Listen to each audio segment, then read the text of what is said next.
A quick scan of popular podcast genres always shows true crime near the top of the list. The podcast I'm here to discuss isn't exactly true crime. It's, true crime adjacent. The body count is high. However, the identity of the suspect is faceless and ageless, though it is not nameless. In fact, once the bodies are discovered, the culprit is often called fate, incompetence, or bad luck. We call it by its real name, industrial accident. As some anonymous, disembodied voice, you probably wonder what qualifications I might have to present this material. Well, I've learned some lessons firsthand. Nail guns and X-Acto knives, they don't care. A 200-pound flesh anchor filled with broken ribs and a collapsed lung is not enough to stop a tumbling ATV. And I don't care how tough you think you are not tough enough to win an arm wrestling match against a table saw or a printing press. Pay your premium, punch the time clock, and meet us down the hall for employee number 1, the Industrial Accident Podcast. Employee number 1. Employee number 1. The Industrial Accident Podcast.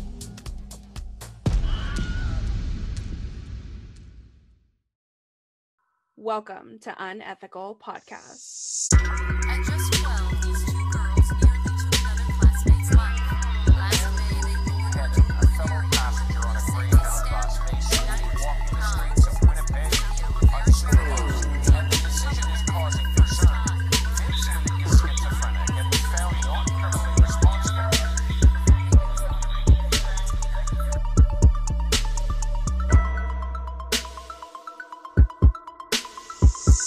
Well, it's good to have you as a guest today, Stardust. It's been fun to get you on the show finally. I know we've been trying to get you on for a while, so that's good. Yeah, I'm excited. Like, I've listened to you enough. Sometimes you feel like I already know you guys, but I've never interacted with you until now. Well, it's perfect. Oh, that's nice. And that's good, though, that you kind of know what to expect to come here, because we're not, we're just people, you know? Yeah, no. Christy's an Australian, so that's a little bit subhuman, but I mean, still, it's a person, technically. That was one of the things that drew me to the show, is that Christy's from Australia and you're from Canada, right, Richard? I am, yes. And Celeste is Canadian, and then Tali's from the US, right?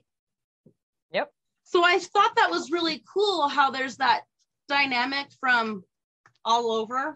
I agree. I think that's one of the main things that I really like about the show too, is there's such a diverse cast of us. Celeste and myself, we're in Canada, but Canada's huge. She's in a completely different part of Canada. So we have completely different provinces and everything, like far away. Like it'd be a 3-day drive to get to where Celeste is. Oh, wow. And Tali's got her, like she's would be like a 5-day drive from where I am, but she's got her culture and stuff. And then Christy, we just rip on because they don't make sense over there. That's all. It's pretty nice. Oh, that's fun. I don't know if you've heard of my town. It's Pocatello, Idaho. No, I'm more familiar with Coeur d'Alene. Yeah, or Boise. People know Boise usually because it's the capital. This might actually be a good way into the episode. Do you guys have lots of farms near you? Me, yes. Yes-ish. There are lots of farms. They're not uncommon out here, that's for sure. Oh, I was gonna say, and there's potatoes. We're famous for potato farms. Taters. Yeah. That's true. Idaho potatoes. That's true. I even get Idaho potatoes where I am. I was gonna say that's the only thing I know about Idaho is potatoes. And the Richard Pryor movie. Have you seen that movie? The Richard Pryor movie called Moving, where he moves to Idaho? I don't think so. Now I'm going to have to check it out.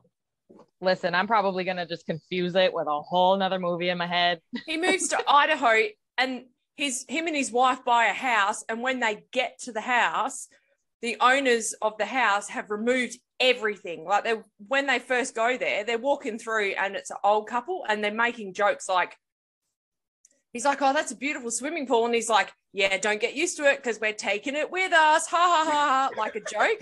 But then when they get to the house, fucking everything is gone. They've taken the kitchen cupboards. The pool's been ripped Just out. empty. I don't remember this one.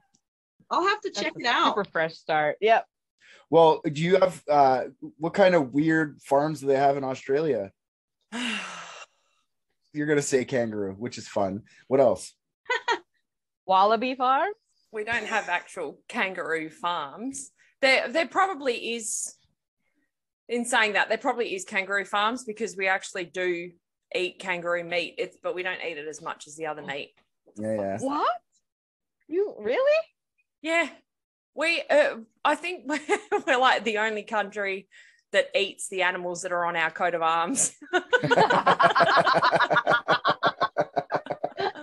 I could just see an American frying up a bald eagle. Yeah, exactly. I know. Canada we eat what's on our coat of arms? I don't think I was gonna say we eat beaver here, but I don't think that's on our coat of arms. I bet you do. We definitely I fucking eat the beaver. You know what I'm saying?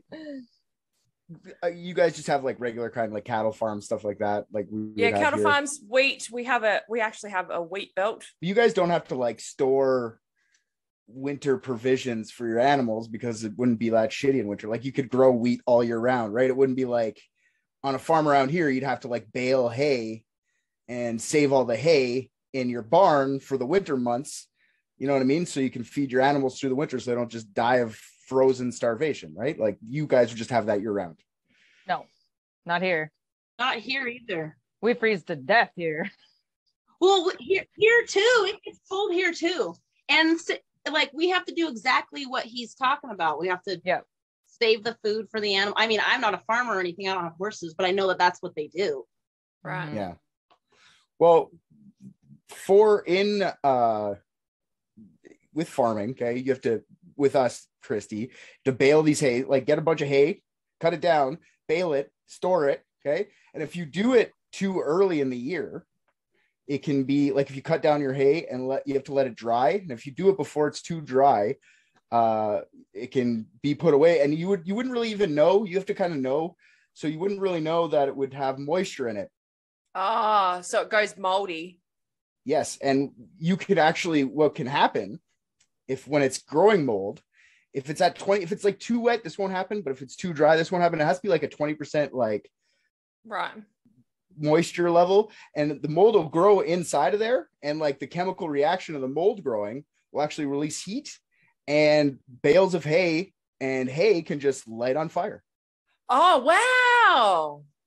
It's because the hay it's a good insulator. It'll keep the heat inside. And since it's so flammable as well, it'll actually burn the whole bale. You could like fucking lose so much of your farm just from which is spontaneous combustion, right? Yeah. So, and is that why every fucking American farm and obviously Canada have a big red barn? Is that why you guys have them? So to put your hay in and stuff for the winter. Yeah, that's what the barn's for, basically. Tin roof enclosures. Why are they always red? Because it looks beautiful on a landscape. I don't know. Why can't they be blue? Yeah, I don't know why the red thing. I up here, that's not a real thing. That's like a movie thing, I think. I think like one movie. They do look pretty though. Yeah. Yeah. And you could just light it on fire, spontaneous combustion. It's crazy. It actually happens. Okay. Spontaneous combustion can happen in all sorts of things. Anything with a low ignition temperature. So like hay, coal, straw, charcoal, linseed oil, anything that can light quite easily can spontaneously combust. Like pistachios.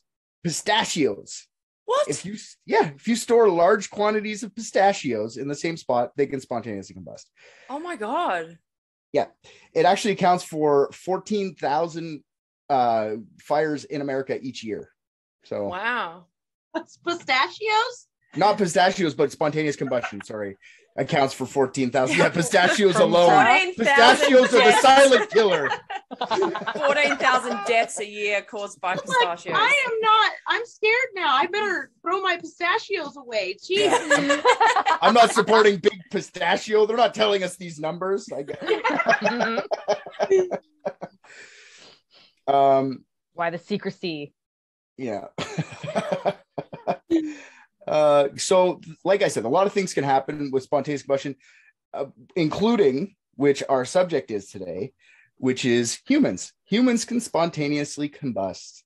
Awesome. Is it because we're moist inside and dry on the outside, so that it will warm us up real nice and toasty, and then our skin will fire? Honestly, I'll get into what they think it is, but nothing has been proven.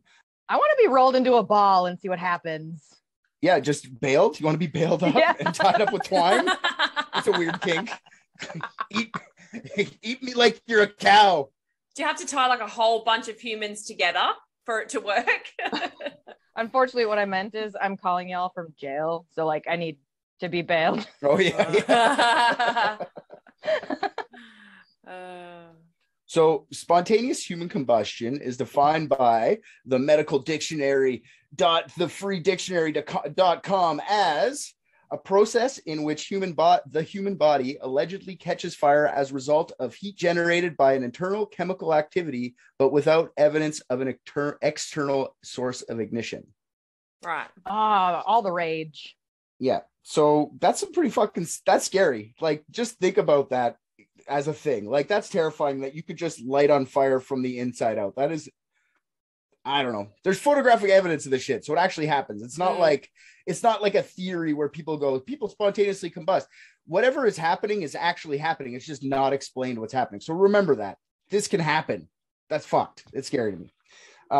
So there's been over 200 cases recorded of human combustion. SHC is what we're going to call it through the episode. Okay. It's too long saying spontaneous human combustion a million times. So we're saying SHC. So there's been over 200 cases of SHC in the world since the 1500s. And the first recorded case of spontaneous human combustion is of an Italian knight named Polinus Vorstius in 1470. All right. So the story goes that he was drinking strong wine in his home in Milan, and he began to belch fire. Then he proceeds to burst into flames and die right in front of his poor parents. So that's kind of, that's the first ever recorded spontaneous combustion. Wow. From some spicy wine. That would be amazing to see, wouldn't it? Yeah. I'd be like, holy shit, it's a dragon man. Yeah. It would be, I don't know, that'd be scary. I wonder if the wine had anything to do with it. Yeah, probably.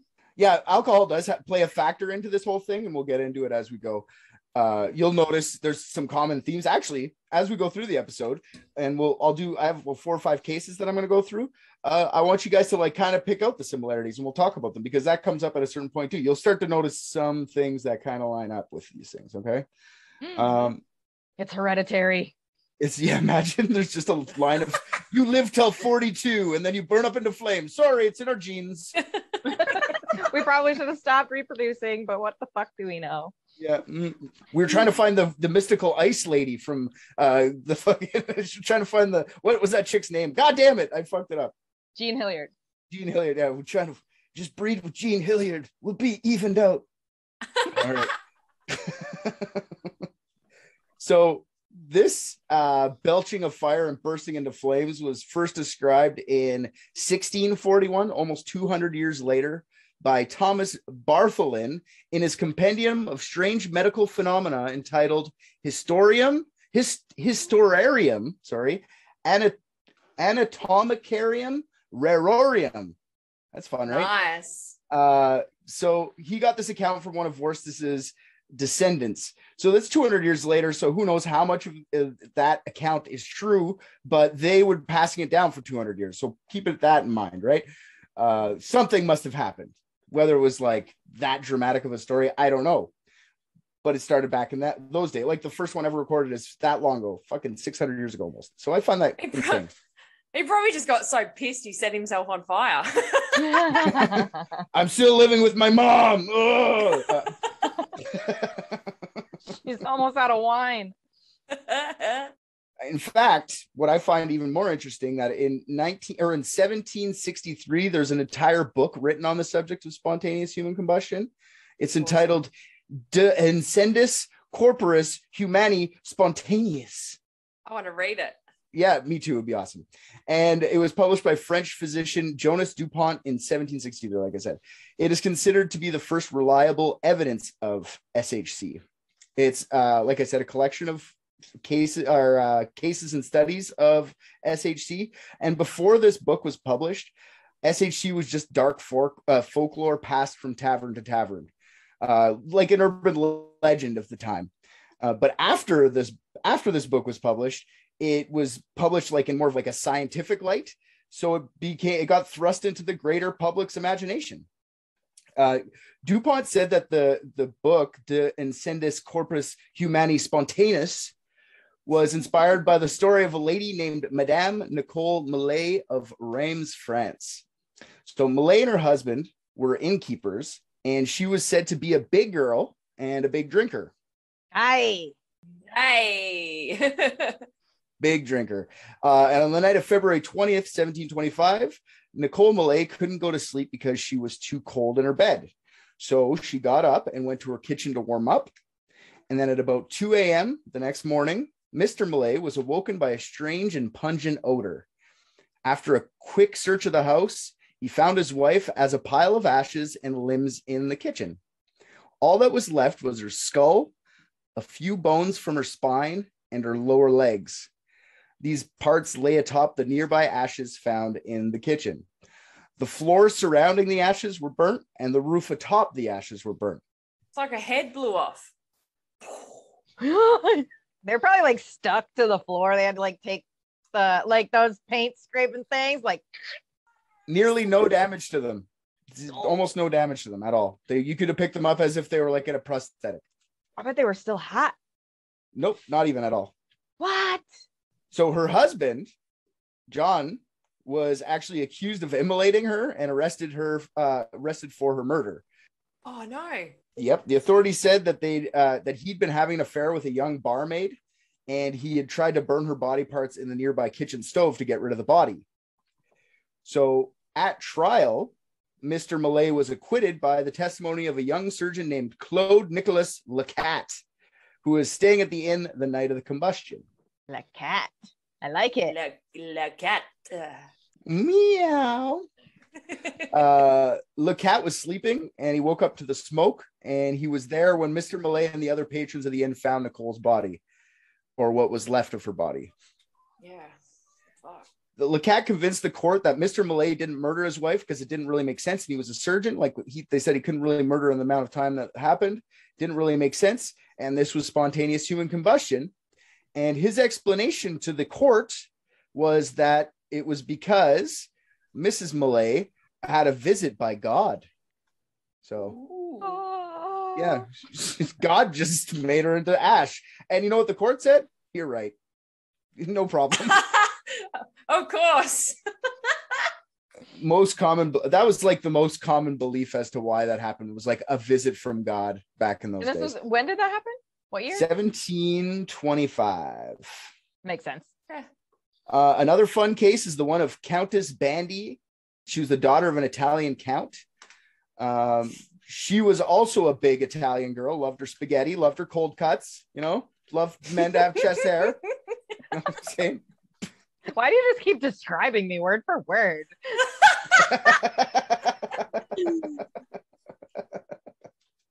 All right. He's talking about 3/4 of this fucking podcast. I'll continue describing. Let's see if this description matches you. Described also as dull and heavy. Count. Oh shit! I take back my statement.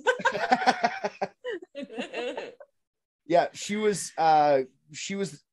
If she would have survived past with this story, she would have ended up being the grandmother to Pope Pius VI. So she never actually got to see him be Pope, but he was. Her grandson ended up being Pope. This is the best described case I could find from hundreds of years ago. So, and this was published in a 1745 issue of the Philosophical Transactions of Royal Society, which was basically a scientific journal during its times. So in 1731, the 62-year-old Countess Bandi was she was a heavy brandy drinker and brandy bather. Oh, what? Yeah, I call her the Countess Bandi of Brandy. And and people are surprised that she caught fire. Like, Oh yeah, exactly. That's exactly what I think about this. That's what I think about this lady for sure. Whoopsie daisy. She would take her brandy, and whenever she had any like topical pains or anything, that was her solution for it. Like, because alcohol like cools you off because it evaporates so quickly. So it used to be a thing they used to do. Apparently, I just thought it was hilarious that she just drink it. One for you, one for my arm pain. One for you, one for my arm pain. So, the Countess Bandy of Brandy, on her last night on this earth, Big CB was accompanied by her maid to her room, where the maid insists they spoke and prayed for about 3 hours. Like, imagine fucking having to be stuck praying with your boss for 3 hours. Oh my God, just go to bed, you know? I'd be like, I need a raise. Yeah. No, I think they got paid more than their share, and that's what they would tell you. I am a count. What are you? The maid finally got a chance to escape the endless prayer to go to bed herself when the drunken old countess passed out on her bed and started to sleep another one off. Thank fuck. Yeah, exactly. The next morning, when the countess didn't wake up at her normal time, the maid went to go check on her.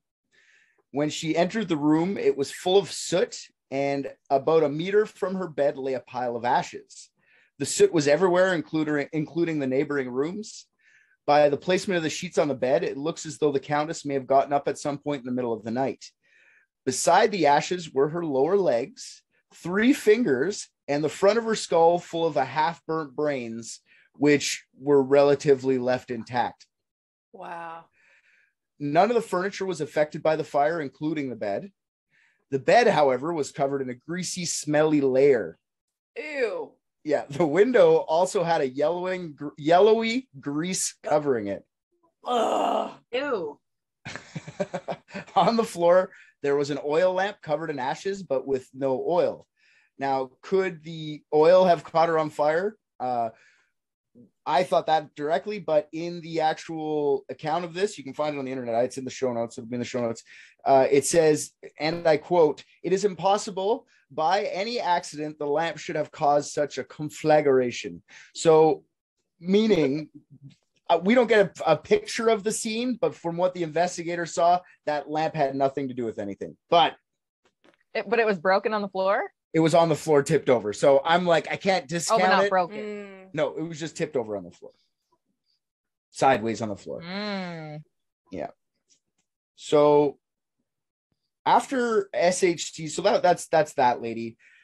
Do you guys notice any similarities so far? Drinking. The legs and the brain.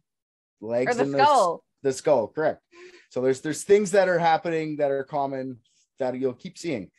But there's also outliers too. I'll start to notice. So, like I said, after the publication of the De Ascendis Corpus Humani Spontaneous, sparking interest in the general public, SHC started to pop up in all sorts of literature. In the early 1800s, SHC was used as a weak plot point to kill off characters in the Penny Dreadfuls. Basically, like the pulp shorts of the day are like comic books. Okay. Yeah. Then serious authors started to get in on the magic. Charles Dickens mentions Malayan Countess Bandy. He fucks up her name in the preface to the book, but he puts her in the preface of his 1852 novel Bleak House, explaining that the possibility of SHC is real because it's actually happened before. He basically had to do that because one of the characters in the book actually dies from spontaneous human combustion, and he got criticized heavily for saying like you're passing fake science around in your books, and it's like, I'm writing fiction first of all, but this isn't even fiction. See, I have accounts. So he kind of had to. You can die 2 ways because of that book. You can die of boredom because it's so fucking boring, or someone can hit you over the head with it because it's so fucking long. Oh my. Are you trashing Charles Dickens? No, I love Charles Dickens, but Bleak House is so fucking boring. It's ridiculous. Oh, okay. So you've actually read Bleak House. Okay. I thought you were like, another Dickens lover, eh? Fuck you. No, I love most of his stuff, but seriously, Bleak House is like this big. So you could either die being hit over the head by it or die from boredom. Or old age trying to get through it all. Yeah. Or Well, it took me Yeah. 6 years. Yeah, exactly. Yeah. I finally did it. Where was I? Oh yeah, spontaneous human combustion was diagnosed as a cause of death many times in the next few decades. In 1938, SHC received coverage in a British medical journal. It was actually just called the British Medical Journal, which I find fun. In it, author L.A. Perry cited the 1823 book Medical Jurisprudence and laid out the characteristics and commonalities of SHC. And they are: 1, victims are chronic alcoholics. Figured that one out already, didn't we? Mhm. 2, they're usually elderly females. All right. And 62 in 1725 was elderly. Let's just get that out of the way. Now it's like, Yeah. but elderly's like in the 80s now. We're good. The body, and this is kind of where the definition of spontaneous human combustion and these characteristics kind of differ. Number 3 is the body has not burned spontaneously, but some lighted substance has come into contact with it. So I think this is more close. This is closer to the truth of what's going on here. I think there was actually always some sort of ignition source for this stuff, and we'll get into it a little bit more later. 4, the hands and feet usually fall off. 5, the fire has caused very little damage to the flammable objects near or in contact with the body. And 6, the combustion of the body has left a greasy residue and a field of ashes with very offensive odor. Ew. Yeah. Sounds legit. We have something to work with, right? We have something to work with here. When spontaneous human combustion started to be cited in historical texts, the scientists, I'm going with scientists, studying the phenomena used to blame God or Satan for these happenings. Like I said earlier, the reason God was doing this, he was punishing drunks for being drunk. Then why did Jesus turn water into wine? So people could get spontaneously human combusted in the future, and so they could have something to be entertained by. He's not sitting up there bored. He's like, light up, dad, kill him. Ha ha, ha ha, kill him. Squash them like bugs. Yeah. But also he was especially punishing women who drank, because women aren't supposed to drink. That's a man's game. All right. Remember that, girls, according to 1700s logic. Fuck it, I'm still playing. Yeah, exactly. You could be captain. Satan, the reason Satan was doing it was just because he's metal as fuck and he does fun fucking shit. That's why. Hail Satan. Spontaneous human combustion was a popular pop culture notion for a lot of years, but then it fell out of interest of the general public as the 20th century began to unfold. It was still being diagnosed as a cause of death, but it just wasn't a popular notion anymore. Some early 20th century doctors claim they were diagnosing SHC up to 4 times a year, which that seems like a lot to me. I don't think there is a recent enough case, but not 4 a year. My God, that's crazy. So I count that to like the fireplace being the main source of heat back in the day. There was fire in your house, right? And oil lamps. Yeah. There was more ways to get fucking scorched back in the day than there is now. That is until 1951 with a lady named Mary Reeser. Mary Reeser was a 67-year-old widow who moved to St. Petersburg, Florida after her husband had died, so she'd be closer to her kids. Now, I'm just going to say this right off the top. She was an avid smoker, so keep that in mind. Cigarettes, that's a big one. On the morning of July 2nd, 1951, Reeser's landlady... That's my birthday. Is it? Yeah. 51 and everything. I didn't think you're that old. Fuck off.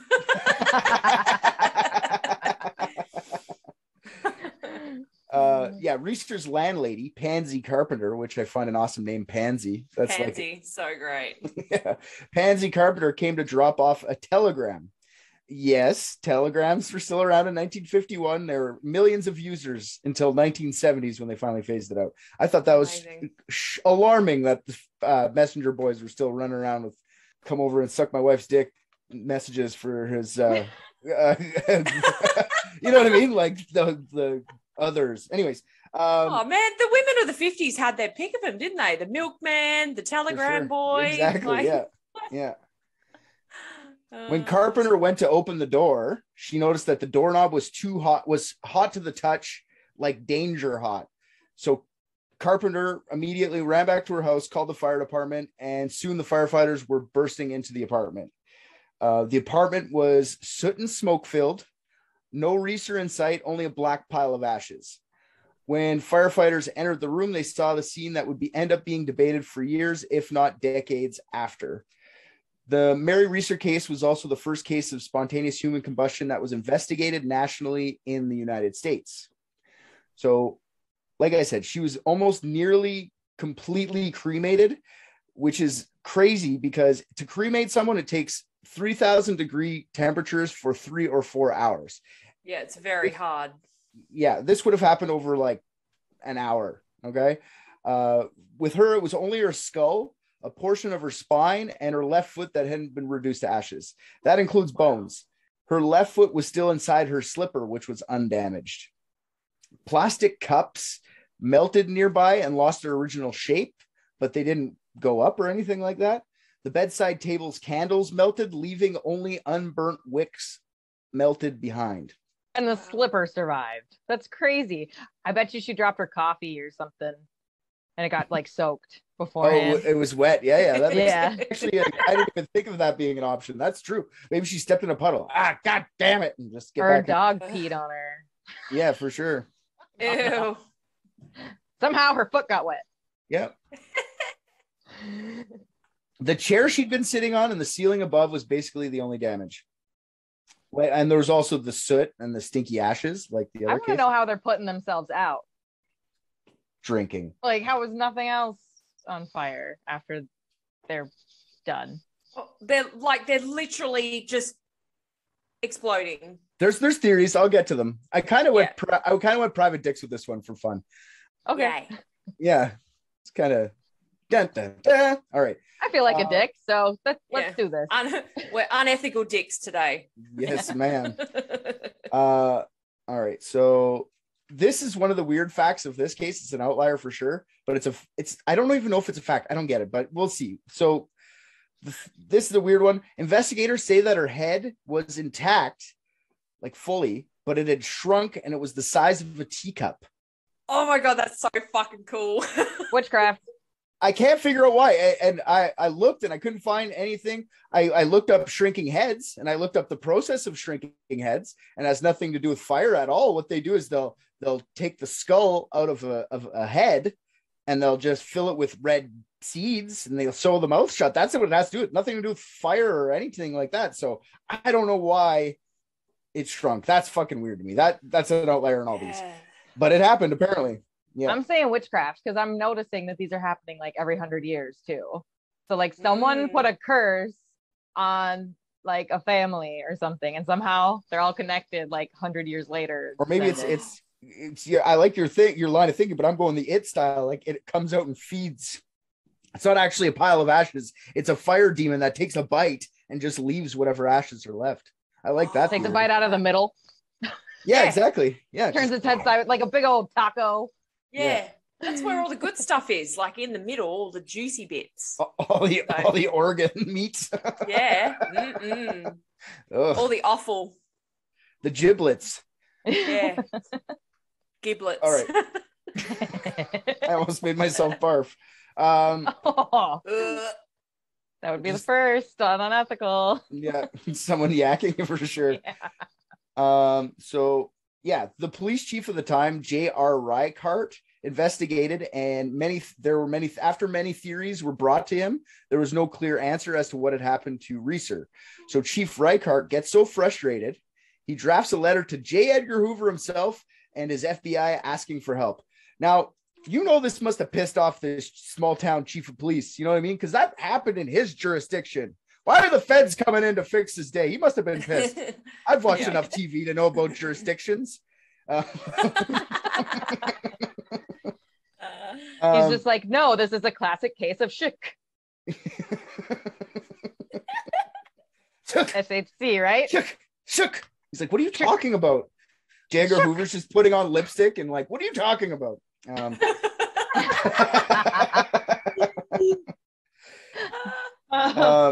So from there, the police sent the boxes of evidence to the FBI lab in DC for it to be examined. This is when the Reeser case started to gain national attention through the media. It was getting headlines all over America.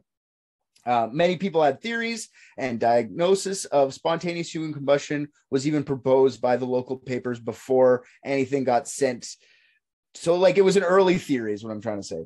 Now, after examining and discounting a few leads like lightning or an electrical fire, the FBI came up with this. They had found out that Reeser's son was visiting on the night before she had burnt. Before he left, Reeser's son said that she had taken a sleeping pill. And since she was a heavy smoker, they figure she fell asleep or had a heart attack and died with a cigarette in her mouth, and it lit her nightgown on fire. Being sedated from the pill or just being dead, she was ablaze. And there's a name and explanation for what scientists and from the FBI say is happening here. But I'm going to save it to the end just because we're going to private dicks this fuck. Okay. So, Okay. Yeah. So they have an idea for it, what it is. It's their theory. It's called the Wick Effect. Okay. And I'll just get into it later, how that works. So I'm just going to tell you about one more case, and then we'll get into like the theories behind this. It's the most recent diagnosis of spontaneous human combustion, and it was in 2010. Whoa! Wow. Awesome. 2010, recently enough. It was in Ireland, 3 days before Christmas, 2010. A neighbor of a man, a 72-year-old man named Michael Faraday, was awoke by a smoke alarm coming from Faraday's house. The neighbor went outside to find heavy smoke coming from Faraday's windows and called the fire department immediately. What was left of Faraday's body was found laying on his back against the laying on his back, head closest to an open fireplace. The fire was completely contained to his body, the floor beneath, and the ceiling above. Fire Chief Gary O'Malley concluded that the open fire was not the source of ignition, and there was no trace of accelerants. His head was close to the open fireplace, so I'm not sure what fucking O'Malley came to that conclusion. To me, that just the description sounds like that fireplace is pretty fucking close to O'Malley, but he's a fire chief. I'm a fucking retard podcaster, so I don't know what to say. Let me say that again. I was calling myself fire retardant. I was saying I was fire retardant. Of course. So if Richard laid down next to a fireplace, he would be fine. I wouldn't burn because I'm retardant.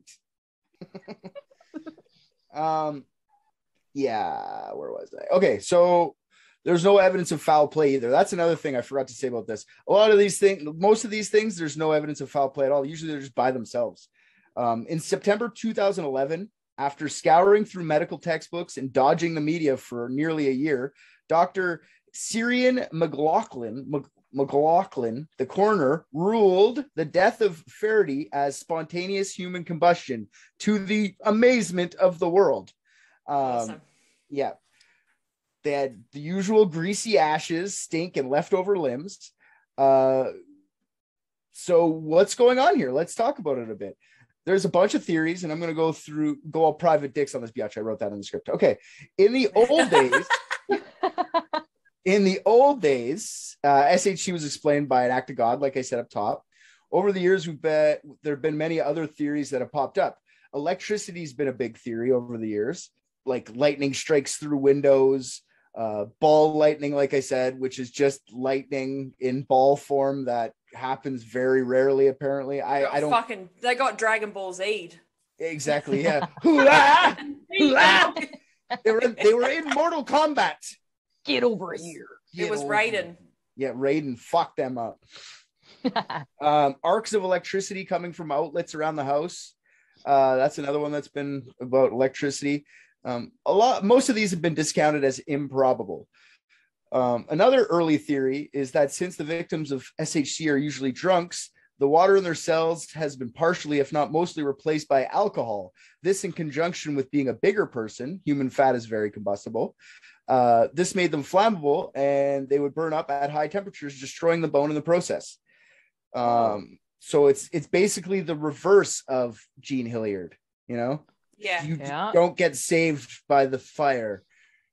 You don't get saved from the fire. But that's an early thought. It didn't really pass muster. Yeah. Where am I here? Okay, by the description from the online dictionary, spontaneous human combustion is supposed to not have an ignition source, but I think most of these stories, there's a potential source. And if not, whatever ignition source there was, it was burned in the fire and therefore not apparent. Like a cigarette, you wouldn't be able to find in a pile of ashes. You would never know that they were even smoking a cigarette.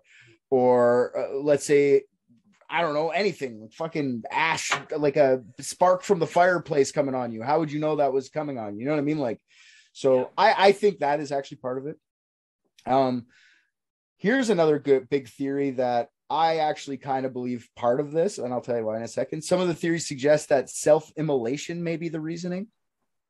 The victims are always it's dousing yourself with gas and lighting yourself on fire. Oh, like the monk. Like the monk on the cover of the Rage Against the Machine album. Yes. Very much so. Now, when I started looking, I was like, there's no fucking way that could be the reasoning. Then I started looking into it. Like I said, they're always by themselves. They never look like there's a struggle, right? They always look like, and self-immolation suicides are 1% or less of all suicides in developed countries. But in some developing countries, self-immolation can account for up to 40% of all suicides. So it's rare, but it fucking definitely happens. That is a massive number. I know, it's crazy. That's what I was thinking. That's a lot. Instead of going on, just light myself on fire. I found that crazy. That's a crazy stat to me. If 1%, let's say in developed countries, out of the 200 or about 250, I've seen accounts where it says 300. I've seen accounts where it says 100. So I just went with 200, but it could be up to 300 accounts of like recorded accounts of spontaneous human combustion. I think at least 3 of them, if we're going by the 1% standard, were actually just self-immolation. At least 3. Yeah. It could be more though, right? Yeah. If that's a possibility, I do believe that is part of this. The next theory wasn't read anywhere by me, but it was just made up by me. I want to think at some point in history, someone was unfortunate enough to just be yawning outside and a meteor flew in their mouth. And then they just they burnt to the ground spontaneously right there. I want to believe that happened at least once as well. So I'm putting it in the episode.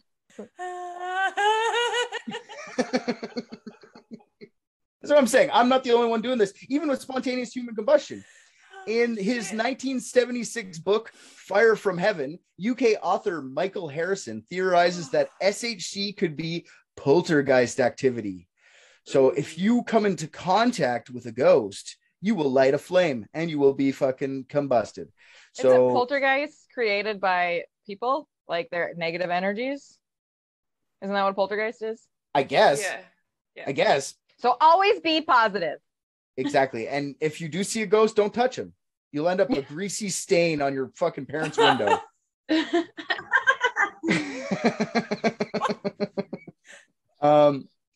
Another good fun one, I think. In 1995, remember what I said, 1995, Larry E. Arnold wrote the book Ablaze with an exclamation point. Before I get too far into this, I just want you guys to know that Larry Arnold has many opinions and he's a very loud person. Doesn't make him a scientist, though. He has no science background. He's just an independent investigator who loves this kind of shit. Fair, but he doesn't have any type of quantum physics training. But no credentials whatsoever. But in his book Ablaze, Arnold proposes a subatomic particle called a Pyrotron. All right, he calls it the subatomic Pyrotron theory. It's based on quantum physics, and basically what it's saying that pyrotrons are fast and high energy potential or particles that shoot between quarks, and quarks are between what makes up our atoms. We've never actually seen a quark as humans, but we know they exist because otherwise quantum physics doesn't make sense. But he's saying that these pyrotrons are crashing into quarks and causing a little mini nuclear explosion inside of you. And it's very rare that it happens, but that's what's happening. Pyrotrons. All right. So pyrotrons. This has been debunked a lot, just so everyone knows. It just has to end with an ONS naturally. Yeah. I do like it though. Pyrotron sounds fun. It's he tries to explain pyrokinesis with these pyrotrons too. It's like people who can control their pyrotrons can shoot flames from their fingers. Trust me, I've seen it. They have laser eyes. Oh, God. So yeah, the next one, and it's not really a theory, it's just what I read a scientist say, which I found was kind of interesting because I never thought of it in this way before. It's just like basic math, right? What gave us the atom bomb? E equals mc squared. So if all the mass of a person could be converted into energy, it would be much more powerful than the few hydrogen bombs. But there's no known or even theoretical process to convert all of the humans' mass into energy quickly. So it is theoretically possible because of math, but just the math isn't there yet. There's no way to do it yet. But I thought that was interesting. You could just, if you could convert all of it, us into, we could be bombs, right? All right. I am bomb. You're a dub bomb for sure. Wait, okay. A professor at Cardiff University, Brian J. Ford, has another pseudoscientific answer to what is going on. And he admits this is all theory, but he says he has to test it some more. Maybe he thinks it's a good theory. Okay. And he says it's ketosis. That's right. The fucking keto diet's making you explode, motherfuckers. Oh my God. Isn't that something that happens to diabetics? It is something that happens to diabetics. Also alcoholics. Anybody who's highly alcoholized, they get the ketosis as well. And here's the best. I'm not a doctor. Here's the best way I know how to explain it. Okay. Most, if not all, spontaneous human combustion victims have been overweight. Okay. You have a higher potential to get diabetes when you're overweight. Apparently, diabetes can result in ketone bodies such as acetone.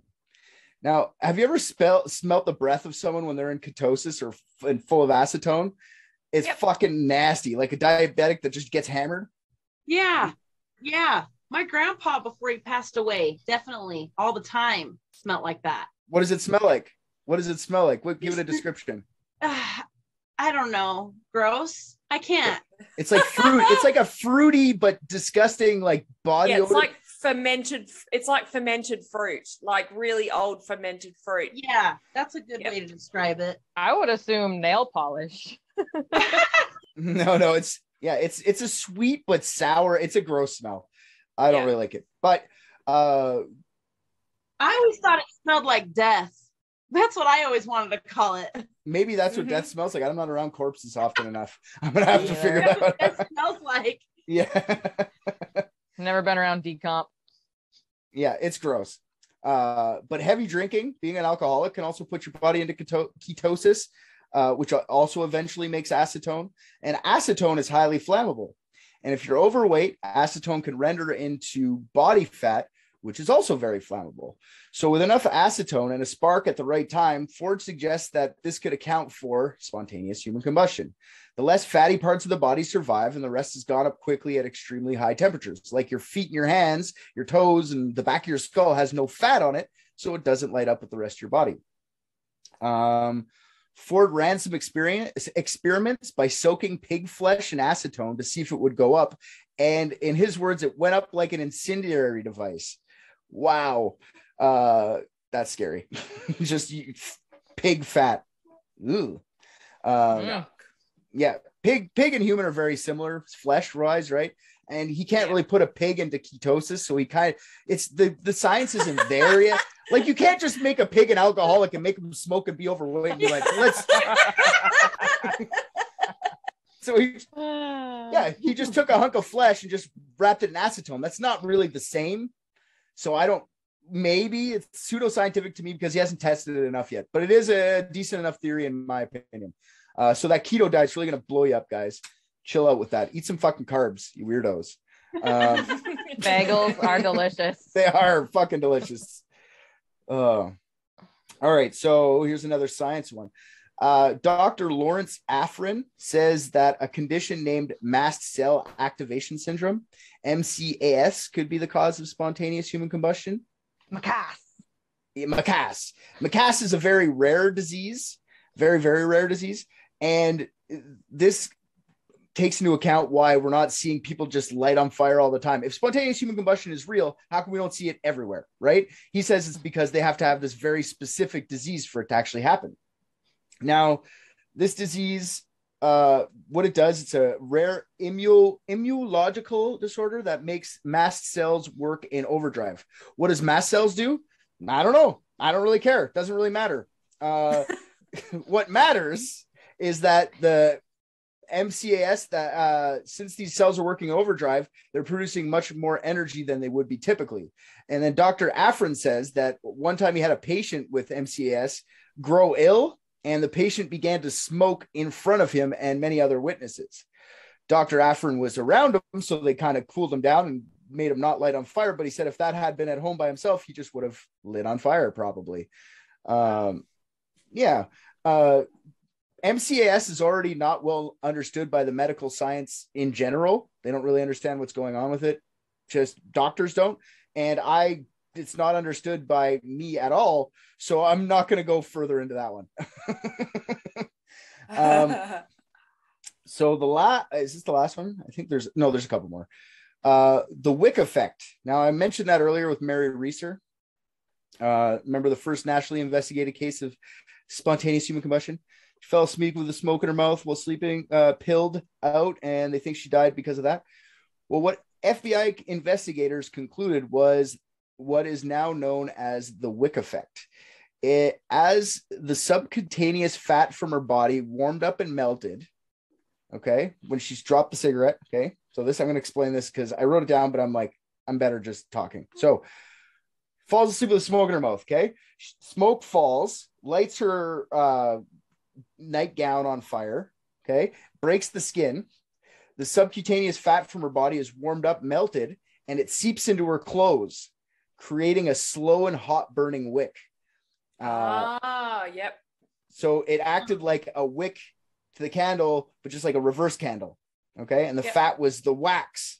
That would make sense why it's all greasy around there too. It's rendered just human like emitting all that,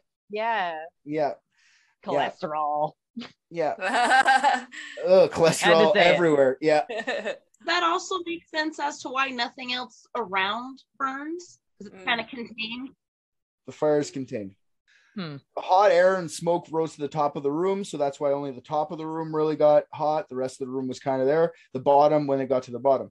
The bones being completely destroyed can be explained that most of the time it was elderly women who fell victim to spontaneous human combustion. And what is a common disease with elderly women? Osteoporosis. Which does what? Thins the bones. Makes the bones very brittle. Very brittle, so easy to burn. So they think that there'd be a greater chance for them to just be demolished in the entire thing.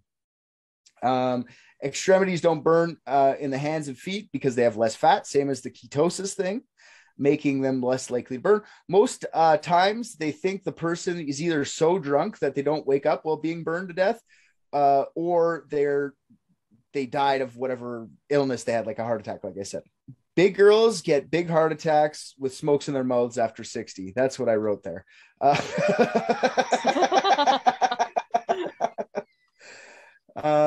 The reasoning for it to be happened so much back in the day was the wood stove thing that I mentioned earlier. The Wick effect is how most scientists explain this phenomena nowadays, but critics claim it doesn't answer a lot of unanswered questions. Like the heat alone should burn the house down. Like just because it takes about 20 minutes for lots of these spontaneous human combustion things to actually happen, that I don't know, the doctor just said that much heat contained in that little spot, even with the wick around it, would still produce enough heat to burn everything around it. The house would be 3,000 degrees. You know what I'm saying? Like that's a lot of fucking temperature. So that's a big criticism of the whole spontaneous human combustion thing. The heat would require full burning would be immense. Okay, whatever. Although most theories are listed are fun, none of them are definitive. Nothing explains why it happens so infrequently and only in humans. How come it never happens except when old people are alone with booze?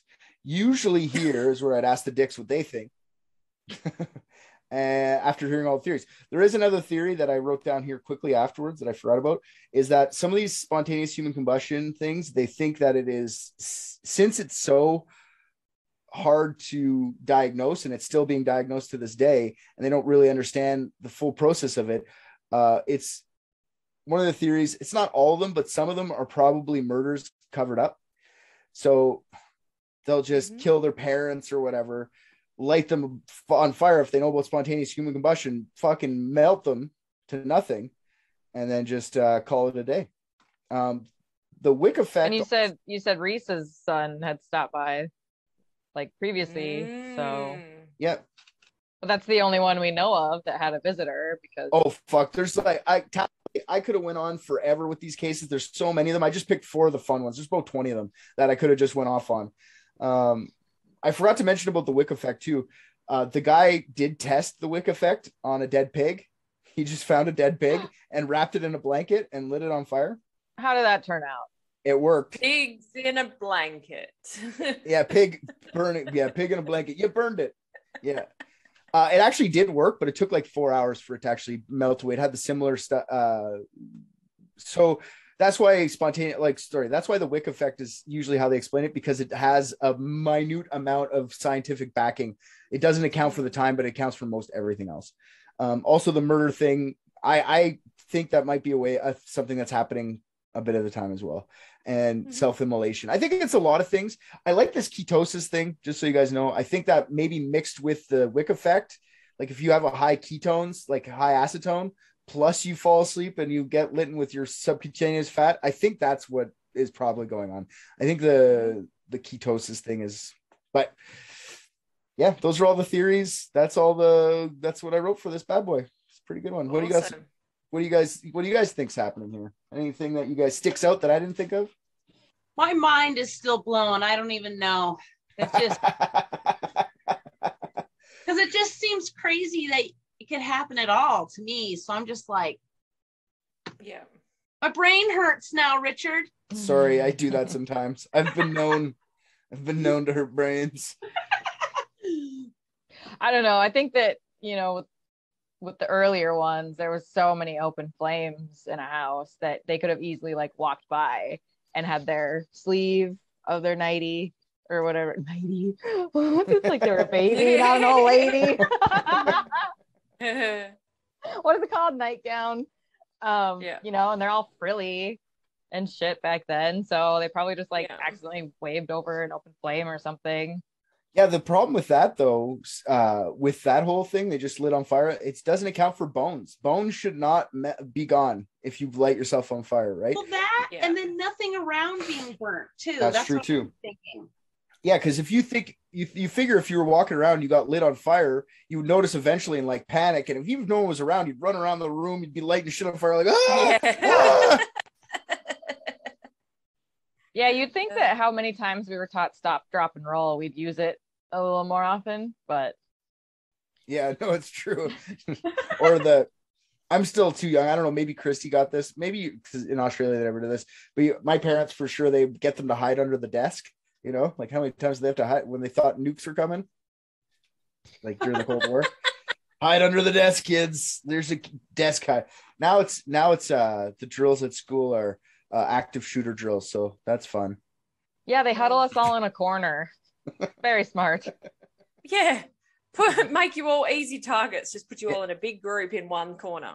Yeah, imagine somebody spontaneous humanly combusted while you guys were all bushed in the middle of the group. Yeah. All of a sudden there's cholesterol everywhere. Yeah, cholesterol. Ew.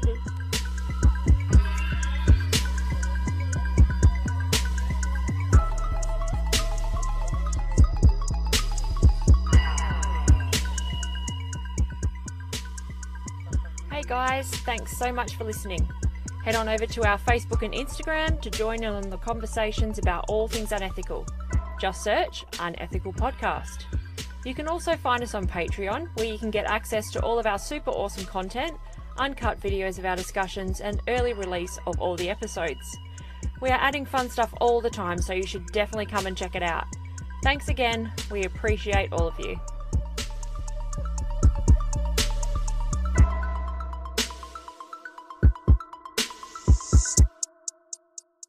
I am a flamer. Like, you should see how many dicks I suck. I put them all in my mouth. Hey guys, I'm actually wanting to hear from you guys. So if you want to send us an email about an unethical story or murder or just something crazy that you've heard of, I'd love to read it and let other people read it as well and enjoy the craziness. So if you want to send us your stories, you can send it to unethicalcrimepodcast@gmail.com.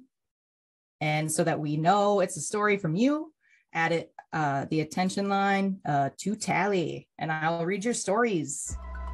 Does that sound good? Was that okay? Okay.